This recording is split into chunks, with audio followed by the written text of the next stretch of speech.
आज मेरे दादाजी का एक मन्नत पूरी करने के लिए जा रही हूँ और उनको जाना था तारिणी माँ के दर्शन में। हमारे उड़ीसा में तारिणी माँ को नडिया रानी कहा जाता है, मतलब नारियल उनका फेवरेट फ्रूट होता है।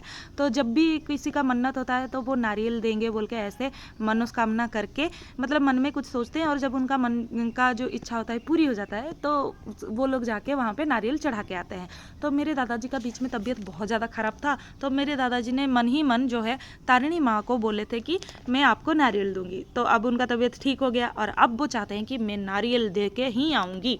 तो कल रात को ही हमारे घर पे प्लानिंग बना कि सुबह जाकर तारिणी माँ के दर्शन करके आएंगे, और हम लोगों को उठने के लिए थोड़ा टाइम लग गया, तो इसलिए मेरे दादाजी ना 2 बजे रात को 2 बजे से उठ के बैठे हुए हैं, क्योंकि उनको दर्शन के लिए जाना है। अब एज हो गया है उनका, तो वो ज़्यादा चिड़चिड़ा भी हो गए थे। और यहाँ पे हम लोग एक छतरी लेके जा रहे हैं, क्योंकि आज का मौसम भी अच्छा नहीं है, बहुत ज़्यादा बारिश भी हो रही है। और मेरे दादाजी को लेकिन जो है पूरा एकदम एक्साइटमेंट लगा हुआ है, क्योंकि उनको जो है ना तारिणी माँ के दर्शन में जाना ही है, जाना ही है, जाना ही है। बिल्कुल बच्चों जैसे जिद कर रहे थे। सुबह सुबह उठ के ना हम लोगों के साथ पूरा एकदम झगड़ा करने लगे, क्यों इतना लेट में उठते हो। मतलब ज़रा सोचिए, रात को 2 बजे कोई उठ के ऐसे बैठता है, मतलब कहीं जाना है बोल के। तो जो भी है, हम लोग यहाँ पे बस स्टॉप तक आके पहुँच गए हैं। अब हम लोग जो है ना मतलब बाइक को अपने दोस्त के पास रख देंगे, और फिर हम लोग जो है बस से निकल जाएंगे तारिणी माँ के दर्शन के लिए। आप देख सकते हो कितना ज़्यादा नारियल चढ़ाते हैं लोग, तो इतना ज़्यादा नारियल को मतलब यहाँ पे जो है प्रोसेस किया जाता है। तो माँ तारिणी को संकट हारिणी भी बोला जाता है। उनकी एक बहुत ही बड़ी महिमा है, बोल सकते हैं आप, लोक कथा है, जो मैं आप लोगों के साथ शेयर करना चाहूँगी। तारिणी माँ जो है ना प्रत्यक्ष देवी हैं, और यहाँ पे वो पाषाण के रूप में, मतलब पत्थर के रूप में यहाँ पर है। और इनकी जो कहानी है वो रामायण के साथ जुड़ी हुई है। सबसे पहले बात करते हैं इनकी उत्पत्ति, मतलब सृष्टि कब हुई और कैसे हुई। तो रामायण में जब रावण ने सीता को हरण करके ले लिया था, तब राम जी ने जो है बहुत सारे भगवानों को भी पूजे थे, उपासना की थी। तो उस टाइम पे उन्होंने दुर्गा माता को बहुत उपासना की थी। दुर्गा माँ ने शून्यवाणी किया कि मैं आपके सामने माँ तारिणी संकट हारिणी के नाम पे उतरूंगी, तो आप लेकिन मुझे कभी देखने का कोशिश मत कीजिएगा। अगर आप मुझे देख लेते हैं तो मैं यहाँ पे पाषाणी के रूप में रह जाऊंगी। तो इसलिए जो है राम जी ने जो है बहुत अच्छी तरह से उपासना करने के बाद दुर्गा माता उन पर खुश हुई, और जब वो माँ तारिणी के अवतार में जब आए तो उनका पैर छूते वक्त, मतलब उनसे आशीर्वाद लेते वक्त जो है राम जी ने अपनी लीला रचाई, क्योंकि उनको माँ तारिणी को जगत कल्याण के लिए यहीं पे रखना था, भूपृष्ठ में रखना था। तो उन्होंने उनको देख लिया। उसके बाद में जो है माँ तारिणी पाषाणी के रूप में, मतलब पत्थर के रूप में वहाँ पे पूजते रहे। मैं आपके साथ एक राजा महाराजाओं वाला एक स्टोरी शेयर करूंगी कि किस तरह से माँ तारिणी जो है हमारे उड़ीसा में आ गए। पहले वो कांची में थे। तो आप सबको पता होगा, मतलब विश्व प्रसिद्ध तो हैं हमारे जगन्नाथ जी, जो उड़ीसा की पूरी धाम में रहते हैं। तो जगन्नाथ जी का कहानी हमारे माँ तारिणी के साथ एकदम कनेक्टेड है। तो उसी जो कहानी है वो आप लोगों के साथ शेयर करनी है। तो एक कहानी है, जब पुरुषोत्तम देव ने मतलब हमारे गजपति महाराज पुरी के जो पुरुषोत्तम देव हैं वो आक्रमण किए थे कांची पर, और कांची की कन्या, मतलब जो पद्मावती, रानी पद्मावती हैं, उनको शादी करने को लेके एक बड़ा स्टोरी है। तो वो वाली एक एकदम मनोरंजक और बहुत रोचक स्टोरी है, वो आप लोगों के साथ शेयर करती हूँ। हमारे पुरी के गजपति महाराज, राजा का राज उनको बोला जाता है, मतलब राजा में सबसे श्रेष्ठ राजा उनको बोला जाता है। तो उन्होंने जो है कांची के जो है रानी पद्मावती को शादी करने को ठान ली थी। लेकिन रानी पद्मावती के जो पापा हैं, मतलब उनके जो पिताजी राजा थे, कांची राजा ने जो है बहुत ज़्यादा अपमानित जनक बात बोली। जैसे कि उन्होंने हमारे गजपति महाराज को बोला कि वो एक स्वीपर है, एक चांडाल है, क्योंकि वो जगन्नाथ जी के लिए जो रथ यात्रा होती है ना, कार फेस्टिवल, उसमें वो जगन्नाथ जी के लिए वहाँ पे स्वीपिंग का काम करते हैं। मतलब हमारे यहाँ पे एक रिवाज है जहाँ पे महाराज गजपति जो हैं जगन्नाथ जी के जो कार में जो है फूलों डाला जाता है, फूल डालते हैं, और उसमें जो है वो झाड़ू करते हुए जाते हैं। मतलब ये रिवाज इसलिए है क्योंकि कोई राजा हो, कोई महाराजा हो, कि कोई मिनिस्टर हो, कुछ भी हो, लेकिन भगवान जी से आगे कोई भी नहीं है। मतलब जगन्नाथ जी ही हमारा सबसे सर्वश्रेष्ठ भगवान है, ऐसा हमारे उड़ीसा में मान्यता है।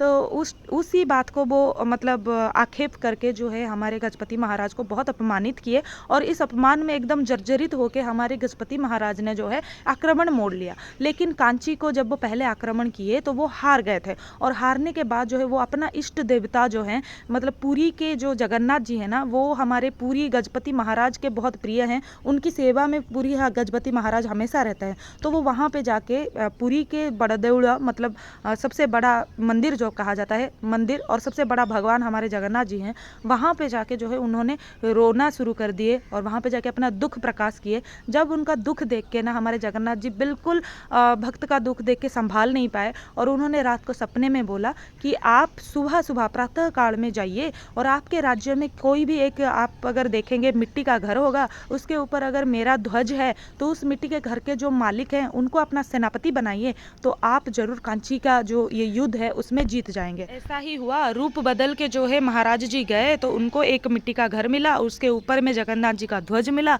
उसके अंदर जाके मालिक के साथ उन्होंने क्या किया, सबसे पहले तो फ्रेंडशिप की और फ्रेंडशिप करने के बाद जो है उनको पता चला कि वो कोई साधारण आदमी नहीं थे, वो केवंझर की जो महाराज थे उनका बेटा था। मतलब उस टाइम पे वो राजकुमार थे और उस ज़माने में ना राजा महाराजाओं के ज़माने में राजा लोग अपने बच्चों को मतलब बिना किसी को बताए उनका मतलब फेस रिवील बोल सकते हैं या फिर आइडेंटिटी रिवील बिना किए हुए ऐसे ही मतलब राज्यों में रहने देते हैं ताकि उनकी प्रजा के दुख जो है वो अच्छे से समझ पाए, प्रजा को आगे जाके अच्छी तरह से शासन कर पाएँ, उनको एक प्रैक्टिकल नॉलेज मिले। तो उसी हिसाब से जो है वहाँ के जो राजा के बेटा थे उनका नाम था गोविंद भंज, वो वहाँ पे रहते थे। तो गोविंद भंज को उन्होंने सेनापति बनाया और गोविंद भंज जो थे वो माँ तारिणी के बहुत बड़े भक्त थे, उनको बहुत पूजा अर्चना करते थे। तो कांची के अभियान में सब लोग निकले, लेकिन रास्ते में एक ऐसा जगह आया जहाँ पर जो है गोविंद वंश की जो घोड़ा है आगे ही नहीं बढ़ी, बिल्कुल आगे नहीं बढ़ा। लोगों ने घोड़े को ऐसे खींच खींच के लेकिन आगे नहीं बढ़ा पाए।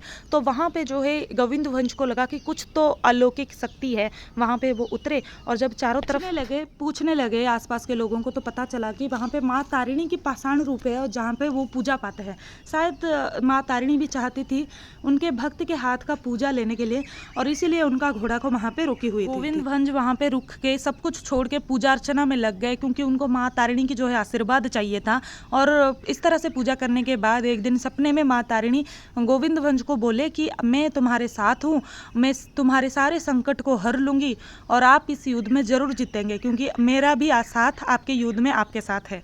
इस युद्ध में जगन्नाथ जी भी साथ दिए थे और उनका भी बहुत अच्छा कहानी है। काला घोड़ा और सफ़ेद घोड़ा में जो है जगन्नाथ जी और बलभद्र जी इस युद्ध के लिए सबसे आगे निकल के गए थे और आधे रास्ते में ना उनको नदी के किनारे एक गौड़नी मिली। उड़िया में गौड़नी का मतलब होता है जो गाय की सेवा करती हैं और दही छाछ और मतलब दूध वगैरह बेचती हैं, उनको गौड़नी बोला जाता है। तो वहाँ पे एक गौड़नी थी जिनका आवाज़ उनको सुनाई दिया, दही लीजिए दही। और जगन्नाथ को दही पीने को बहुत मन किया तो वो वहाँ जाके उनके हाथ से जो है दही पिए थे। दही पीने के बाद जो है गौड़नी तो मूर्ख थी, उन्होंने बोला कि मुझे मेरा प्राप्य चाहिए, मुझे पैसे दीजिए। तो जगन्नाथ जी ने कहा कि मैं तो आपको पैसे नहीं दे सकता, पीछे गजपति महाराज आके मेरे बदले में आपको पैसे देंगे। तो गौड़नी तो मूर्ख थी, गौड़नी ने बोला कि किसी क्षत्रिय के लिए कोई राजा क्यों पैसा देगा, आप मुझे अपना मेरा पैसा दीजिए फिर जाके मैं आपको छोड़ूंगी। अब बस इस बात पे जो है जगन्नाथ जी ने अपने रत्न से जड़ी हुई मुदी मतलब अंगूठी जो है उनके हाथ में दे दिया था। अब हमारे जो माणिक, गौड़नी का नाम माणिक था, माणिक ने क्या किया उस रत्न मुदी का पकड़ के बोले कि मैं इसका क्या करूँगा इस अंगूठी का। तो उन्होंने कहा ये अंगूठी आप रखिए, जब गजपति महाराज इधर आएंगे उनको ये अंगूठी दिखा दीजिएगा तो वो आपको आपका पैसे दे देंगे। तो इस तरह से जो है वो वहाँ पे रुक के रही और जब मतलब गजपति महाराज वहाँ तक पहुँचे तो उन्होंने वो वाली जो अंगूठी है उनको दिखाया कि आपकी एक क्षत्रिय सबसे आगे यहाँ पे सफ़ेद घोड़ा और काला घोड़ा में गए हैं और मेरे यहाँ से दही लिए हैं, दही पी के गए हैं, पैसा नहीं दिए हैं, तो ये जो अंगूठी है उनका निशानी है, ये मैं आपको दिखा रही हूँ, इसके बदले में मुझे मेरा पैसा दे दीजिए। तो वहाँ पे जो है राजा को पता चला कि सबसे आगे जो है ये तो जगन्नाथ जी की रत्न मतलब अंगूठी है, तो इसका मतलब इस युद्ध में जगन्नाथ जी भी मेरे साथ हैं। वो बहुत खुश हुए और फिर माणिक जो गौड़नी था मतलब माणिक नाम की जो वो दही बेचने वाली थी वो भी ये सुन के बहुत आश्चर्यचकित हो गई और बहुत धन्य धन्य खुश हो गई कि जगन्नाथ जी उसके हाथ से जो है दही लिए हैं। अब जब भगवान का साथ था तो ये युद्ध तो जीतना ही था, तो जीते तो हमारा उड़ीसा के राजा, लेकिन आते वक्त उन्होंने वहाँ की जो गणेश जी हैं मतलब वहाँ के आराध्य देवता है वो भी उनको भी लेकर आए और उनके साथ माँ तारिणी को भी यहाँ पर उड़ीसा में लेकर आए और उनको पुरी जिला में रखा गया। पुरी जिला में अभी भी अगर आप जाएंगे तो जगन्नाथ जी के मंदिर में गणेश जी जी जो है पश्चिमी द्वार में अभी तक उपस्थित हैं।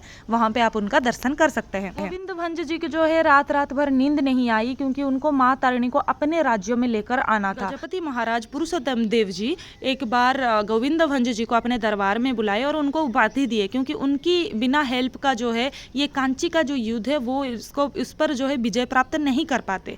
तो जब उन्होंने उनको उपाधि दिया और एक आठगढ़ नाम का एक जिला दिया, उसके ऊपर जो है वो शासन कर सकते थे, लेकिन उस टाइम पे गोविंद भंज जी मना कर दिए। उन्होंने बोला मुझे शासन करने के लिए राज्य की ज़रूरत नहीं है, मुझे मेरी माँ तारिणी को दे दीजिए, क्योंकि मैं उनकी बहुत बड़ा भक्त हूँ। तो वहाँ पर जो है राजा ने उनको प्रश्न किया कि माँ तो पाताली हैं, आप उनको लेके कैसे जाएंगे। अब गोविंद भंज जी को भी वो वाली प्रश्न जो है परेशान करने लगा। उन्होंने माँ तारिणी को पूछा कि मैं कैसे आपको लेके जाऊँ। माँ तारिणी इस बार जो है पुरुषोत्तम देव जी के सपने में आके बोले कि जल्दी से परमिशन दे दो, क्योंकि मैं अपने भक्त के साथ उनके राज्य में जाना चाहती हूँ, केंदुझरगढ़ में मैं जाना चाहती हूँ। अब जब भगवान जी ने परमिशन दे दिया है तो वहाँ पे पुरुषोत्तम देव जी क्या करते, उन्होंने बुला के गोविंद भंज जी को बहुत ज़्यादा वाह तारीफ की कि तुम्हारी पूजा अर्चना में माँ खुश हैं और वो आपके साथ जाना चाहते हैं। अब यहाँ पे गोविंद भंज जी को और एक बात सताने लगी कि मैं माँ को अपने साथ लेके कैसे जाऊँगी। उन्होंने फिर से जाके उनसे सवाल किया तो शून्यवाणी हुई कि जिस तरह से मैं कांची से पूरी आई थी घोड़े पे चढ़ के, उसी तरह से घोड़े पे चढ़ के मैं तुम्हारे साथ जाऊंगी, लेकिन तुम पीछे मुड़ के मुझे कभी मत देखना। अगर मुझे कभी मुड़ के देख लिया तो मैं वहाँ पे पत्थर बन के रह जाऊंगी, और मेरी पायल की जो रुनझुन शब्द है उससे तुमको पता चलेगा कि मैं तुम्हारे पीछे आ रही हूँ या नहीं आ रही हूँ। तो वही हुआ, राजा जो है आगे आगे घोड़े में चलते गए, पीछे घोड़े में हमारी माँ चलती गई, और उनकी पायल की आवाज़ से जो है राजा को पता चलती थी कि माँ जो है मेरे पीछे पीछे आ रही है। वो बिल्कुल भी पीछे मुड़ के नहीं देखे थे, लेकिन माँ को तो लीला करनी थी। तो उन्होंने क्या किया, एक जगह में मतलब आनंदपुर को आगे जाके एक जंगल था, उस जंगल में जो है घोड़े को रोक दिया। अब गोविंद भंज जी के जो घोड़े हैं वो फिर से आगे नहीं बढ़ी। तो गोविंद भंज जी वहाँ पर माँ माँ माँ माँ करके बुलाए, क्योंकि पायल भी आवाज़ सुनना बंद हो गया था, लेकिन माँ ने कोई आवाज़ नहीं दिया। तो मजबूरी में जो है गोविंद भंज जी को घोड़े से उतर के पीछे देखना पड़ा। साक्षात दर्शन हुई माँ का, और वो उनके नतमस्तक हो गए, उनके पैरों के नीचे गिर गए। और फिर माँ ने बोला कि मुझे तो इसी जंगल में रहना है, मुझे तो आगे ही नहीं जाना है। तो उसी जंगल में उसी दिन से वो पाषाणी बन के रही है, जहाँ पे अभी हम लोग घूमने गए हैं। और ये जो है साक्षात मतलब देवी माँ, शक्ति माँ की जो रूप है। लोग यहाँ पे मन्नत मांगते हैं, लोग उनको बहुत मानते हैं, इष्ट देवी के नाम पे जानते हैं। लोगों का कुछ लोगों का बाल भी यहाँ पे दिया जाता है। तो ऐसे बहुत सारे चीज़ें हैं। मंदिर बहुत सुंदर है दोस्तों, आप ज़रूर आइए। और यहाँ पे कोई ब्राह्मण पूजा नहीं करता, वहाँ के जो लोकल आदिवासी हैं वो इस माँ की पूजा करती है। तो ये तो महिमा थी मेरी तारिणी माँ की, जो मैं आप लोगों के साथ शेयर करके धन्य धन्य हो गई हूँ। और आज मैं अपने दादाजी को लेके इधर आई हूँ, उनका मन कामना पूर्ण करने के लिए, मतलब नारियल देने के लिए। सुबह सुबह आके आप यहाँ पे दर्शन कर लेते हैं तो बहुत बढ़िया है। जितना ज़्यादा लेट होता जाएगा उतना लंबा लाइन लगती है यहाँ पर। और ये जो मुख्य द्वार आप देख रहे हैं, यहाँ पे भगवान नहीं है, भगवान जो है और पीछे हैं, वहाँ पर एकदम ओपन स्पेस में जो है उनकी पूजा अर्चना होती है। और यहाँ पे एक स्टैचू है गोविंद भंज जी की, जिनके बारे में मैं बोल रही थी, जिनकी वजह से जो है माँ आके यहाँ पे रुक पाई हैं और हम लोग उनका दर्शन कर पा रहे हैं। तो गोविंद भंज जी का स्टैचू भी यहाँ पे बना हुआ है। और यहाँ पे अंदर तो कैमरा अलाउड नहीं था, तो मैं आप लोगों के साथ तारिणी माँ का दर्शन तो नहीं करा पाती हूँ। और यहाँ पे लेकिन बहुत अच्छा एक खिचड़ी वाला भोग मिलता है, प्रसाद मिलता है। और ये खिचड़ी वाला प्रसाद जो है ना, बहुत एकदम डिफरेंट है। नॉर्मल जो खिचड़ी घर पे बनता है ना, उससे एकदम डिफरेंट है। और ये इसका टेस्ट भी बहुत बढ़िया है। तो हम लोगों ने भरपेट यहाँ पे जो है खिचड़ी का प्रसाद लिया, और भरपेट खा के जो है धन्य धन्य होके अपने घर तक वापस आ गए। मेरे लिए तो ये बहुत ही शांति वाला भोजन था जो मैं करके आई हूँ। और बहुत टेस्टी उसके खीर थे, सब्जी थे, दाल थे और खिचड़ी थे, और फिर उसके साथ में एक खट्टा, समझ में आता है, चटनी था। मेरे दादाजी को जो है फोटोज़ के हार्ड कॉपी चाहिए था, तो हम लोग यहाँ पे कुछ फ़ोटोज़ भी उठाए, क्योंकि मेरे दादाजी अब चले जाएंगे गाँव, तो वो हम लोगों का एक फ़ोटो अपने साथ रखना चाहते थे। घड़ी में कुछ 11 ही बजा हुआ था, और आप देख सकते हो कितना लंबा लाइन लग रही है। वहाँ से लेके लाइन इस तरह से जागते हुए, इस तरह से जाते हुए लाइन लाइन लाइन लाइन एकदम बड़ा लंबा लाइन लगा हुआ था। लेकिन हमारी दर्शन जो है वो बहुत अच्छी तरह से हो गई। अब हम लोग जो है फिर से घर वापस आ गए बाई बस। मेरे दादाजी यहाँ पे मुझे देख रहे थे और वो बहुत खुश हैं क्योंकि उनकी जो मनस्कामना थी वो पूरी हो गई। यहाँ आने का जो उनका इरादा था वो पूरा हो गया। अब यहाँ पे मैं अपने आते वक्त अपने बेटी को सबसे पहले मिली और इस तरह से कुछ भोग वगैरह लेते हुए हम लोग घर पहुँच गए। तो आज का वीडियो कुछ इतना ही था, आप लोगों के साथ आज का स्टोरी शेयर की। अगर अच्छा लगा हो तो बिल्कुल वीडियो को एक लाइक कर दीजिए और चैनल को सब्सक्राइब करना बिल्कुल मत भूलिएगा। बाय।